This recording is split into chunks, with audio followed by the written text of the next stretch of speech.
शेखली मेहरबानी कलो। केड़ी मेहरबानी करा? या लिया मेहरबानी कल मोटरसाइकिल ते अचा पे रस्ते में मोबाइल किली पाए कि मिनट इमरजेंसी घाल गले लो मोबाइल फोन दे। मोबाइल फोन तो के छोड़ दिया। आजकल जे दौर में फ्रॉड लगा पियान। तू मोबाइल खणी भजी वने पो मा तो के काथे पकड़ींदुम। अले यार छो भजियो न माजी मोटरसाइकिल बिटिया तू इन ते चली वेजे ते मा फोन ते गलाए व냐 पो तू मोटरसाइकिल त ला जाए पो मा काय वेंदु मोबाइल तो के दई वेंदु। माना मोटरसाइकिल जा मजा वठा वे झूठा खावा। हां झूठा खा वे मोटल ते। ठीक है जैसे मोबाइल ना नींदे ना मोटरसाइकिल ता कौन लांदो मां। हां हां मसलो कोने यार छो तू मोटरसाइकिल ते वे 1 किलोमीटर में गलाए वठा। दे खबर सीट डाढी नरम आ। कोड तो खोलेस ना। खोलियो कोड। खोलियो कान खोले बुध 50 लाख रुपयो लुलियल कॉलोनी जल्दी पुजाए तो जो छोकलो अगवाए। ओह नो आई बी बुध इन नंबर ते वाली कॉल लक जाए। हाँ जल्दी काथे लुलियल कॉलोनी 50 लाख रुपयो। हाँ बंद कर फोन।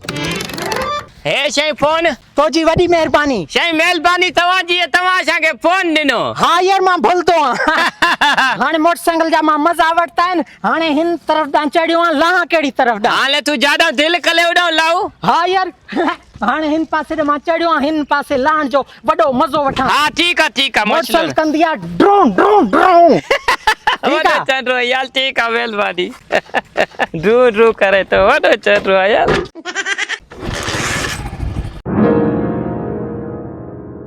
मोगा ओ मोगा वरी केड़ो आयो आ? मोगो तू आ? हाँ मुंजो नालो मोगो आ। अपोड़ी अलाड़ी अपोड़ी अलाड़ी आई साहब मुखे कुटको छोड़ी न वे आखिर मुंजो केओ कसूर आ? मां पांजे घर में बीठो आया। केड़ो कसूर है तुंजो? तू वडो सिमगलेरा मानू अगवा कराए तो काला करे वर चेंदो 50 लाख रुपया पुजाए वजो छोड़े ना साहब तो बाजारी मात पाठा चुंडींदो आया गरीब मजदूर आया मेहनत मजदूरी कया थो मां कदी मस्जिद जो कख भी न चोरी कियो। बकवास बंद कर। पुलिस के सजी खबर आ जे पाठा मेड़ो दन इयो ही तो जो असल ड्रामे बाजी आ। पाठा मेड़ी गरीब दिखाए मानून के अगवा करो ता। हेरिस हे तो जो नंबर आ? हाँ साहब वाकई यो नंबर मुंजो आखिर में बाबुड़ियो थस। इनते काल है वाइस बुधाने तो जो छोकलो अगवाए 50 लाख रुपयो लुलियल कॉलोनी जल्दी पुजाए। छा चेंदो हमरा आगे 50 लाख खणिया? साहब यो आवाज मुंजो ना है बल्कि जेको ना हमरा मुखे कल ककरियो ओन चो त मोबाइल दे त मां कॉल करे वठा। बकवास बंद कर रे। सारा सबूत तुझे खिलाफ वजन ता हलाने थाने ते तो के पातार लगदा पो खबर पवंदई। ओ साहब ये ना क्यों ना मां बेडो ही आया। साहब ये जे मैंने भाग आगवा क्यों जल्दी बुझा मुझे भाग किथे आ? तू घणो जज्बाती नथी कानून के हथ में न वठ। तू बाहर भी मां गलायांस तो ठीक है। साहब ये केड़ा केड़ा मानू था वठी अचो जेके माते इल्जाम लाइन था। इल्जाम के छड माके सजी खबर आ। तू हमरा अगवा ना है क्यों लेकिन सारा सबूत तुझे खिलाफ हैं। हाने तू कुछ ताउन कर पुलिस ना तुझे जान छडाया। साहब मुखे उह भी खबर आ तू मिठाई वठी करे पोई ता वेंदे खर्चो पानी पर मां वट रुपया ही कोने खीसे में। तुझे घर में कीमती सामान छा है? साहब एकड़ी मोटरसाइकिल बीठी आ वो काया तमा मखे बख्श कर। हां ताऊ जान छडाया तो बस गाड़ी काया छडायो बेचारे जो जान बेचारो पाठा मेड़ींदो आ। कानून अवाम जी खिदमत लाए हुंदी आ। अवाम जो कम ना है पासा ड्यूटी केड़े कम जी जल्दी काया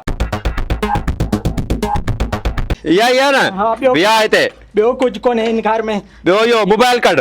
ओ साहब या एकड़ी मोबाइल भी ता है या तो छडी वणो ना। अरे चरे आइयो तो को छडान वरी पुलिस वाला इन जे लोकेशन ते पुजी वेंदा सारा वॉइस दिन में पियान। अच्छा सजो सबूत इन में मिलदो? इन में ही मिलदो। मन यो फराडी मिले। हां ए मां खयो वया तो बाकी बिया रेड़ो कम न कजा ठीक आ। साहब मुखे हिकड़े मानू ते शाका यो लाटू मांडो इन फराड क्यों हुंदो हर पर मुखे फसायो हुंदो। तू सुकून कर उनके कानून पाणी गोली दो। चलो साहब ठयो पुलिस जे पात्रन खा त बच जियो। हां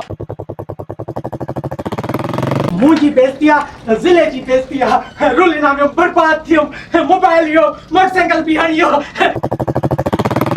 कुडु कुडु कुडु कुडु